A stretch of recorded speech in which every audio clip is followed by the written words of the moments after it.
Independente da posição política que você ocupe, você tem que entender que você está elegendo candidatos para servir o povo. E o povo não são um espelho à sua semelhança. Oi, aqui é o Gabi, tá começando mais um vídeo aqui na 20 e Poucos, onde eu te explico algumas coisas sobre essa nossa sociedade. Ou, pelo menos, eu tento. Hoje, a gente vai conversar um pouquinho sobre representatividade política.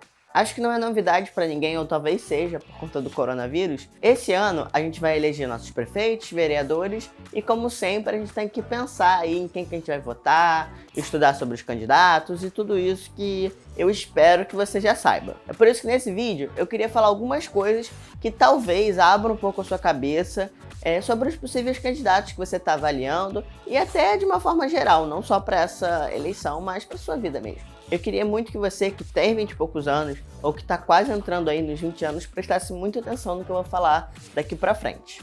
No que eu falei anteriormente também, mas daqui pra frente vai ficar mais interessante o negócio. Por muito tempo foi ensinado pra gente que política é uma coisa chata, que é só coisa de corrupto, que a gente não tem nada a ver com política, mas isso é uma grande mentira. É muito complicado e muito difícil a gente separar o que é um ato e o que é um ato político. Porque, na verdade, praticamente tudo que a gente faz é política e se torna um ato político. Ah, Gabi, então você está falando que todo mundo é obrigado a ser um ativista, a militar, a protestar? Não, não é isso que eu tô falando. Mas a gente precisa reconhecer que as coisas que a gente faz, a gente querendo ou não, acabam tendo sim um impacto político e social. É claro que às vezes eles são impactos bem pequenininhos e às vezes são impactos maiores. Por isso é muito importante, especialmente na hora da gente escolher os nossos candidatos e representantes, a gente ter isso em mente. Porque afinal de contas, a gente vai estar escolhendo alguém não só para representar os nossos interesses, mas representar os interesses da sociedade.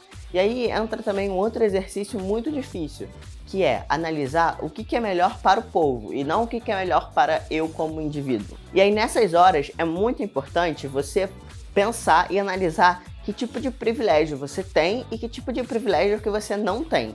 E se você tiver muitos privilégios, você provavelmente vai ter que fazer o exercício de se botar no lugar das pessoas que não têm esses privilégios para poder votar de uma forma que seja mais produtiva e benéfica para a sociedade como um todo. E por que eu tô falando isso? Porque, por exemplo, você homem, às vezes fica complicado para você entender o que as mulheres passam no dia a dia e por que é tão importante a gente garantir certos direitos às mulheres que não são garantidos. E aí você precisa fazer um exercício para ver se no caso dos seus candidatos que você escolheu, se todos eles estão contemplando de alguma forma a sociedade ou se eles estão apenas contemplando as pessoas que têm os mesmos privilégios que você. Isso não significa que você tem que votar num candidato que pense completamente diferente que você ou que você julgue que tem os valores diferentes dos seus. Mas significa que você precisa ter uma visão mais holística para de fato botar representantes, seja em qualquer esfera do governo, que realmente vão trabalhar por cada parcela da população.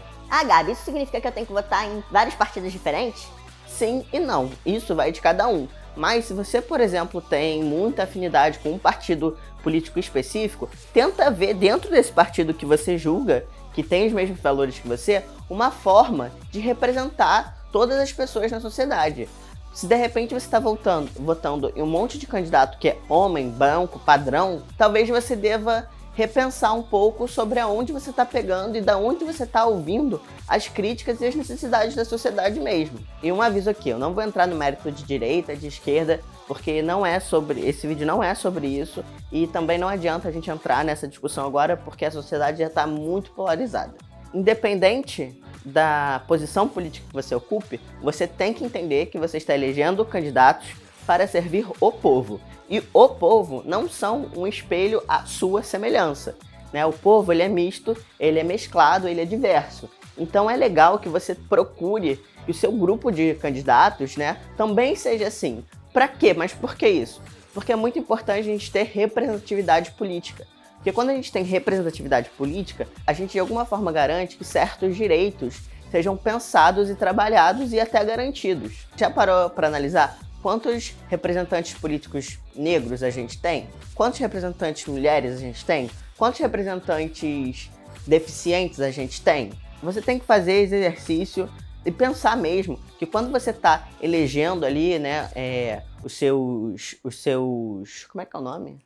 Você tem que pensar que quando você está escolhendo ali, né, elegendo os seus candidatos, você realmente está formando um time. Então não adianta nada você fazer um time de futebol, por exemplo, com 11 atacantes. Porque não vai ter ninguém para defender, não vai ter ninguém para fazer meio de campo, enfim, vai ser uma bagunça. E de novo, isso não significa que você tem que mesclar o seu time com partidos que você não concorda, não é isso. Mas ver, dentro da sua filosofia, se você realmente está fazendo um time que tem uma visão holística sobre a sociedade.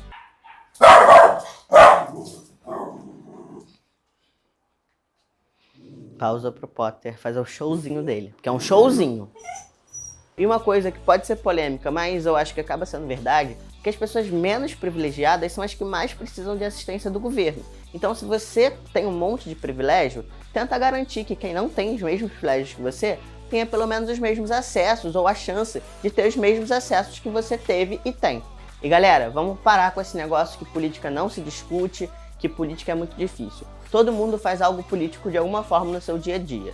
Então, vamos procurar se informar sobre o que está acontecendo e, óbvio, vamos também checar das fontes que a gente está consumindo dessas informações. E se a gente não sabe de alguma coisa, pergunta, pesquisa, conversa com pessoas que têm opiniões diferentes de você, mas na boa, sem brigar, para entender o que ela pensa e fala o seu ponto de vista também. Às vezes a gente consegue chegar no meio termo.